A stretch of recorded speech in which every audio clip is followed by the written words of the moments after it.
build and not tear down. And that requires we listen and not just shout.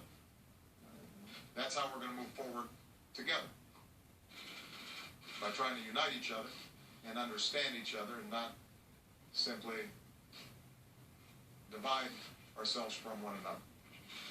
We're going to have to hold tight to those values in the days ahead. That's how we bring about justice, and that's how we bring about peace. So with that, I've got a few questions I'm going to take. I'm going to start with Jim Kuhn. Right here, yeah. The incident in Ferguson has led to a discussion about whether it's proper to militarize the nation's city police forces, and I'm wondering whether you think that you see that as a factor regarding the police response in Ferguson, and also do you agree with the decision by the governor to send in the National Guard? Well, I think one of the great things about the United States has been our ability to maintain a distinction between our military and domestic law enforcement. That helps preserve our civil liberties. That helps ensure that the military is accountable to civilian direction, and that has to be preserved. After 9/11, I think understandably a lot of folks saw local communities that were ill-equipped for a potential catastrophic terrorist attack. And I think people in Congress, people of goodwill, decided we've got to make sure that they get proper equipment to deal with threats that historically wouldn't arise in local communities.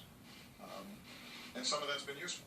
I mean, some law enforcement didn't have radios that they could operate effectively in the midst of a disaster.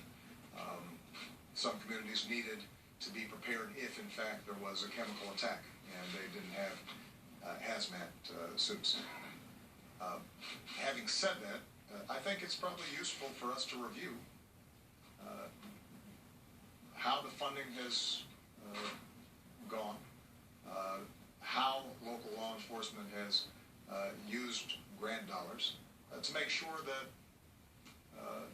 what they're purchasing is stuff that they actually need, because there is a big difference between our military and our local law enforcement, and we don't want those lines blurred. That would be contrary to our traditions.